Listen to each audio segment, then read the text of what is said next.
Welcome back to The Betrayed. I'm Gina Beck. This is Drew Williams. Thank you for listening, liking, commenting, and subscribing. We appreciate y'all, especially the reviews on Apple Podcasts. It really means a lot. Yeah, and like always, thank you again for the continued support, the continued engagement, and that hashtag Banana Cats. Always make sure to check the links in the description. We have our website if you want all the uncensored episodes. Thank you for the support there. How are you, Drew?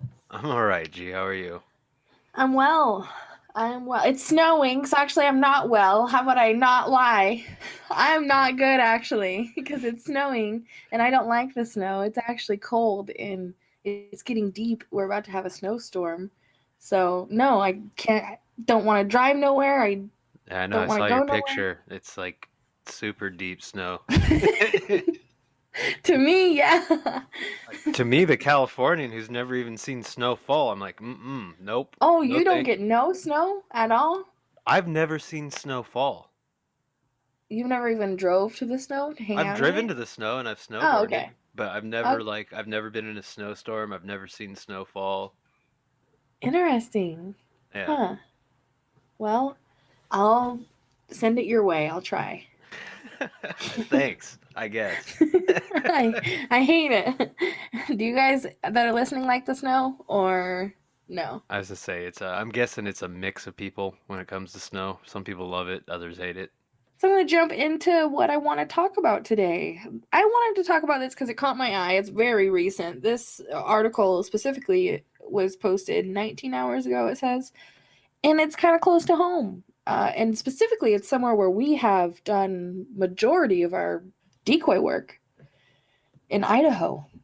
A judge sentenced a guy that got convicted of doing bad things with, I can't say the word, you guys know what it is, but for the uncensored version, a offender known as Pirate, Tuesday, for burning a disabled woman with a cigarette.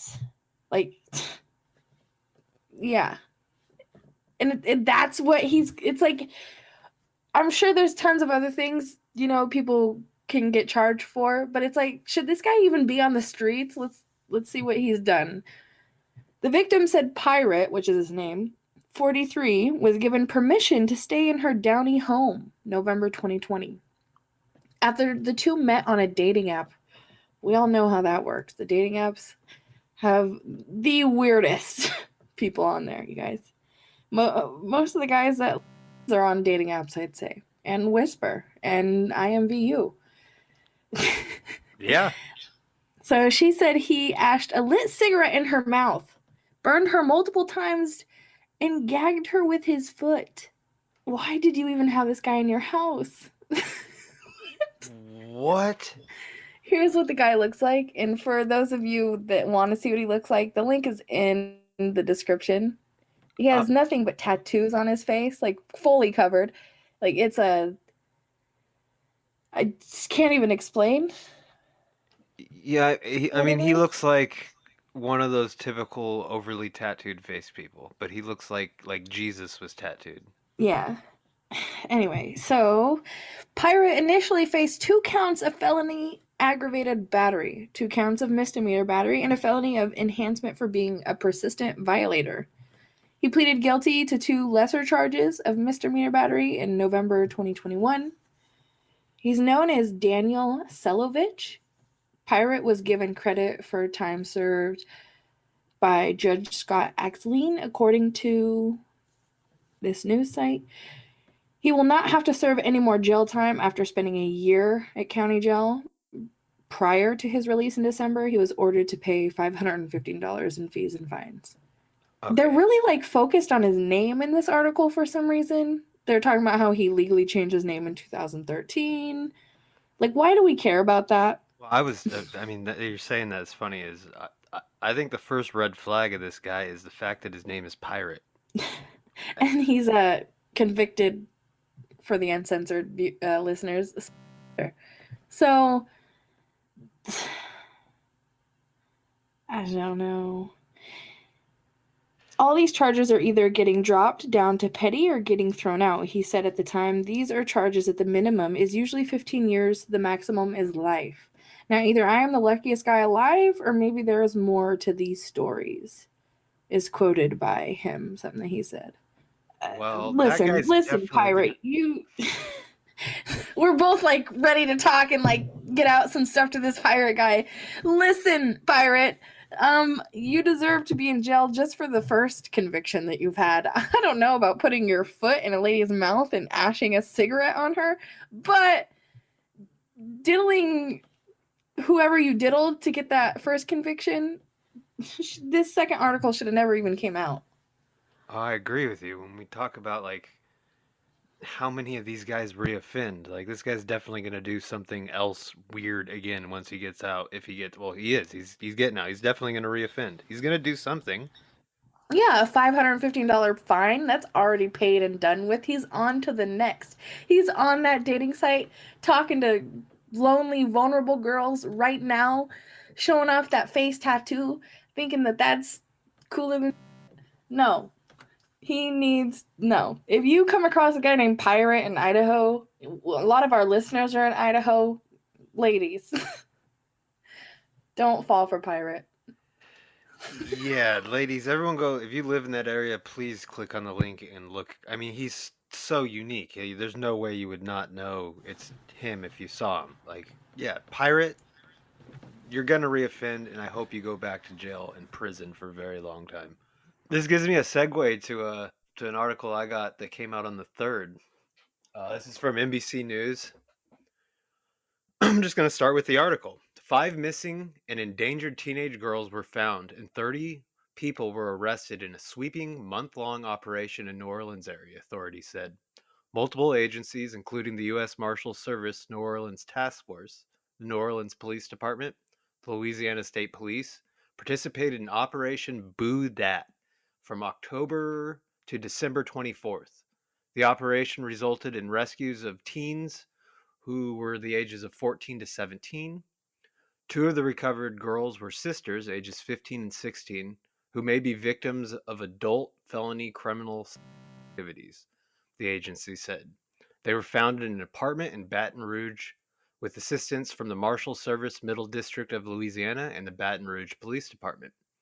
Of the 30 people who were arrested, 17 were charged with felony registration violations. The operation included the arrest of Lorenzo Oliver, a Tier 3 offender, the most serious classification.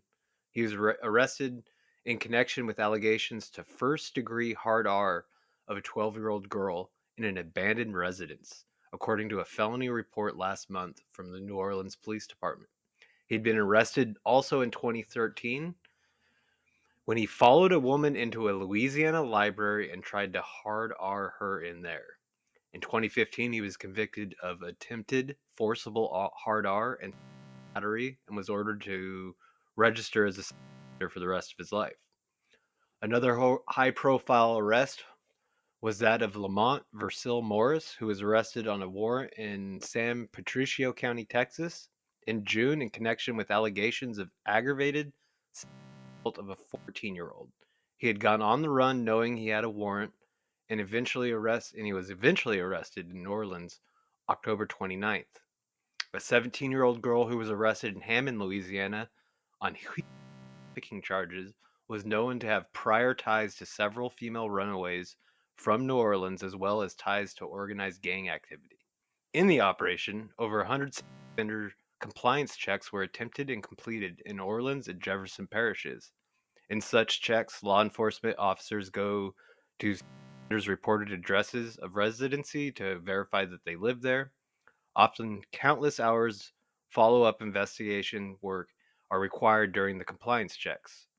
That's really all the article had to say about all of it, but I thought it was pretty insane that one of the girls recovered is also being charged with HT. It's so insane. What? So I don't know. It's just disgusting. Like this is stuff we talk about all the time, you guys. Like, come on.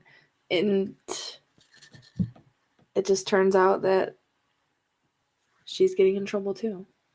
Yeah, it's heavy. I mean, it makes you wonder how many young women and young men are actually involved in these type of activities. Probably way more than we'd wish to know about. Way more. And we always like, I feel like, get a lot of the, honestly, we get like, we in the beginning we did get like a lot of young ones, a lot of 22, 21, 23, even in a couple 18, 2 year olds even.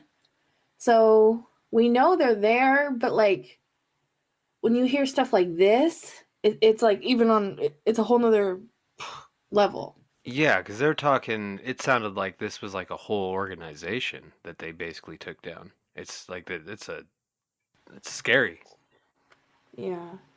Yeah, they're definitely like trying to be calculated. Like that's the scariest thing when you find people who are living their lives just to do this, really.